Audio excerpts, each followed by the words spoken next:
Every once in a while, a weapon system comes around that is so useful, so well engineered, and so badass that it becomes a legend. A machine no one can think of living without. This is the largest electric ready-to-fly A-10 ever made. So let's see if this hefty model is just as much of a legend as the real one. To say the kit comes in a box of significant size would not be an understatement. The reason for its size is that there are 2 layers of parts. In the top are the motor pods and wings, and on the bottom are the fuselage, weapons, and tail parts. Most of the pieces are wrapped in plastic, and as you can see here, all the servos are pre-installed. The cockpit is reasonably detailed, though I do think the pilot and heads-up display are not quite to scale. In addition to the rear mechanical latch, there are a couple of magnets in the bottom of the hatch. Flaps and ailerons are nicely hinged and include some very nice metal balls on their control horns. I couldn't help but notice the really beefy looking aluminum landing gear. At the wing roots are the all-in-one servo connector and wing spar receptacles. Taking a closer look, I have to mention that the surface finish is some of the best I've seen. The individual foam cells are really difficult to see more than a few inches away. The motor pods are also well detailed, with speed controllers exposed to the efflux airflow for cooling. EC5 connectors all around and a relatively powerful UBEC voltage regulator. The multi-language manual has clear illustrations and is not very long. Despite being a big model, it should build pretty quickly. There are a mixture of peel and stick and water transfer decals. And there are a lot of decals.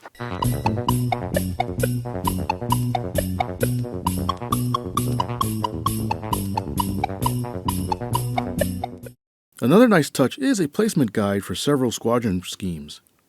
This in fact reminded me more of a plastic model kit than an RC one. So assembly starts with the fuselage, which comes in 2 pieces. Inside are battery straps and a servo distribution module that simplifies connecting the 16 or so different connections to your receiver. Yeah, there are a lot of electronics in this beast. Again, detail is nice with panel lines and a pretty good rendition of the mighty GAU 8 Gatling gun. Note the NACA-style cooling holes. The first step is to glue the front and rear fuselage halves together. This is where I use the included tube glue. So some may balk at this, but it worked just fine. Just apply the glue near the base and slide it into place. Everything else is screwed into place using screws neatly organized by size. Next is the tail, which I noted has an angle key, so there's only one way to mount the vertical tails. No chance of making a mistake here. To help feeding through the servo leads is an included metal lead puller. I think this is the first time I've ever seen that done.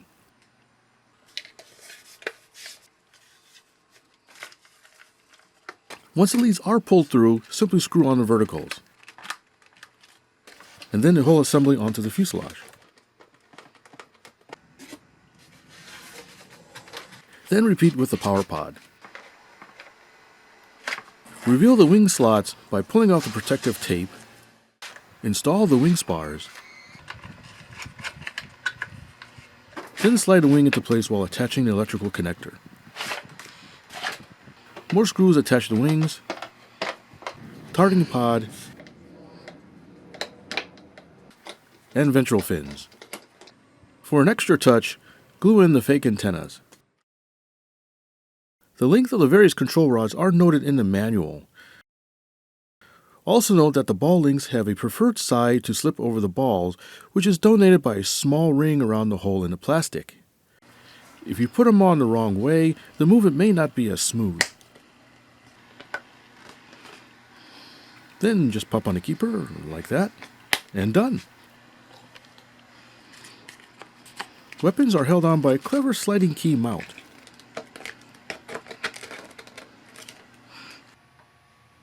With everything together, I lowered the gear with a servo tester.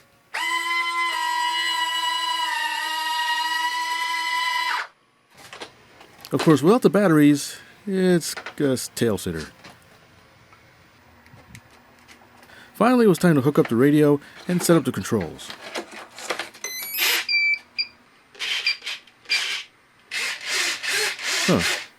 A few things aren't quite lining up, so I'll have to fix that. A few twists here and there. Much better. I love it when a plan comes together. The manual notes that you need to set in a bit of elevator up trim for level flight. It is roughly a 1/4 inch up. You can do it mechanically, but I chose to use the radio's sub-trim. And with that, I was done. The next step, the flying field. Parking lot. The parking lot. Yeah.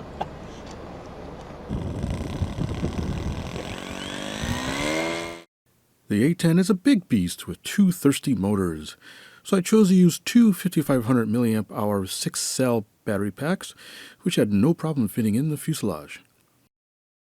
One last check of the oleo struts and controls. Things are about to get real. Okay, let's taxi this sucker out.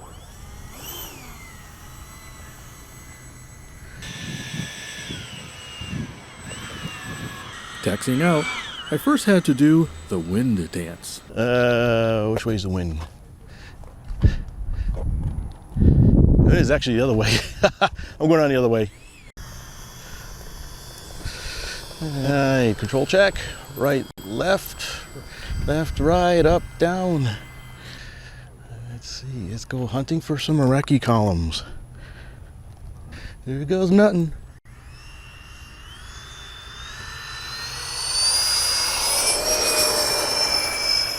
Ooh, look at that. Gear up.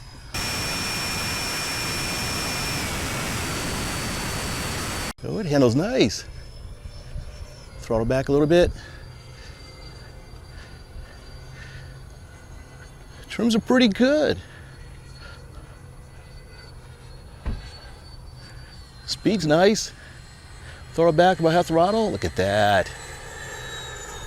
It's got a bit of a whistle to it.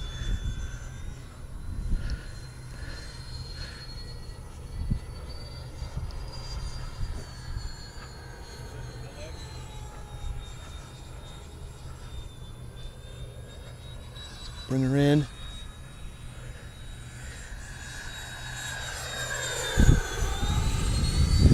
Wow, it's got a really nice presence. Try roll. Look at that. Got it. Try a loop. Oh, nice. Very nice. Nice honest loop. This is on low rates and it's got plenty of roll.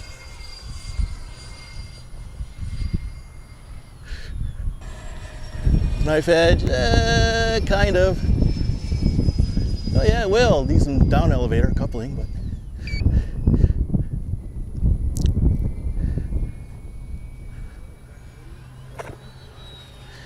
Wow, this handle's really nice.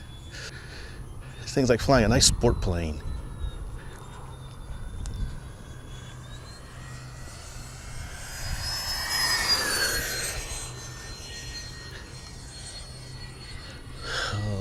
Look at this baby.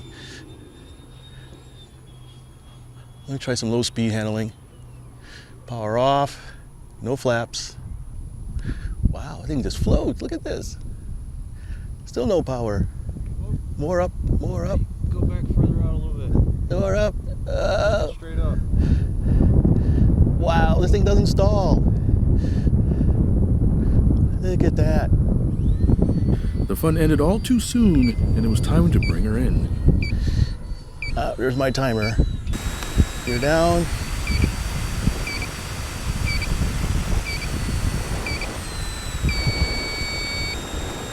Feeding just a little bit of flaps.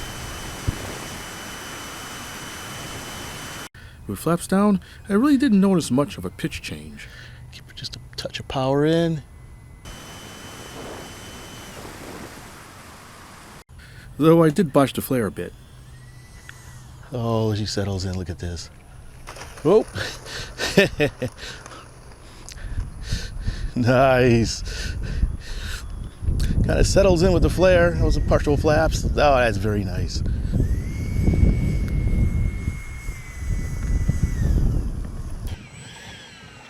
Back down, I decided to add a bit of expo to the ailerons, and of course, see how she flew with the full weapons load.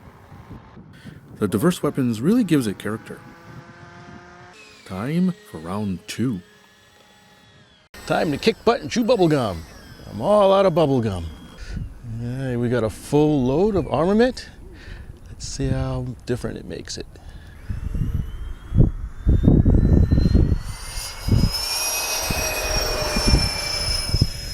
Not bad. So far, so good. Climbs is about the same. Looks like it needs a little bit of up trim with the armament. Let's bring her down. Yeah, look at that. Still flies great.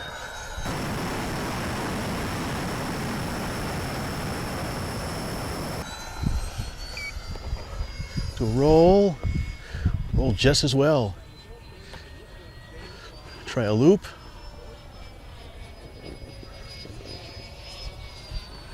Oh yeah. Inverted. Oh, nice.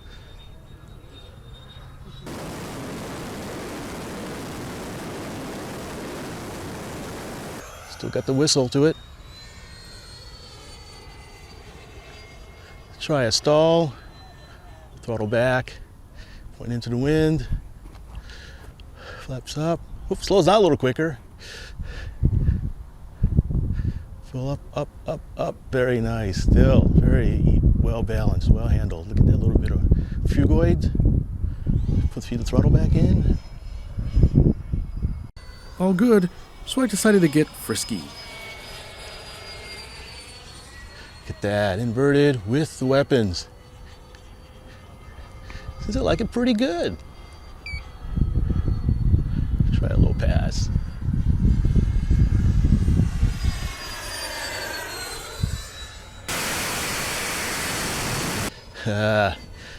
Makes it look like I actually know how to fly. Try hammerhead.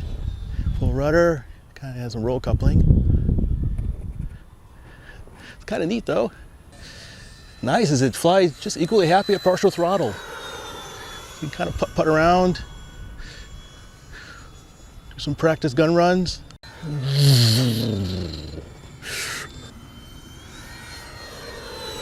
Yeah, yank and bank. This is really nice. Drop the gear.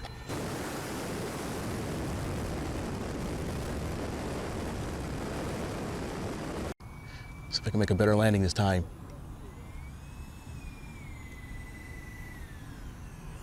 I found that flaps down gives tons of extra lift.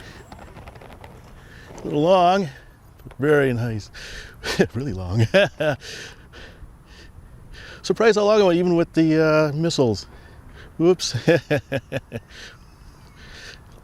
got a bit of momentum to it, so. And there's my timer. Got calibrated brain.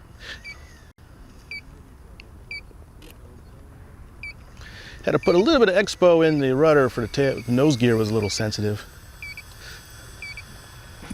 Now it tracks pretty good.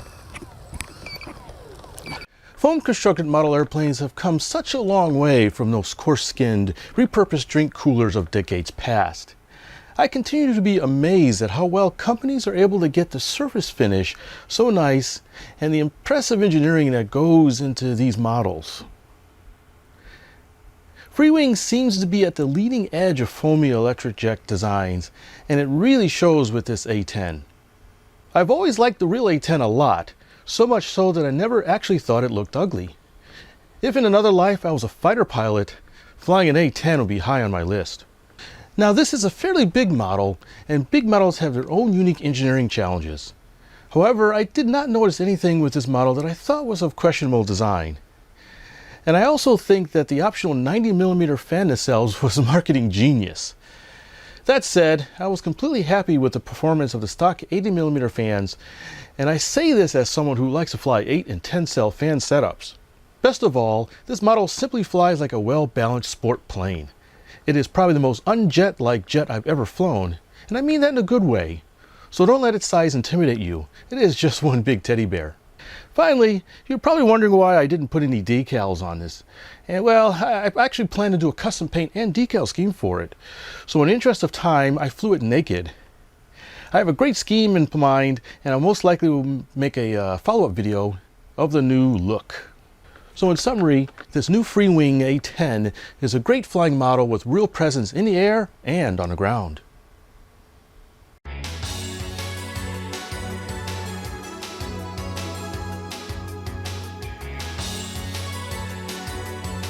Can you keep it further out than in front of us?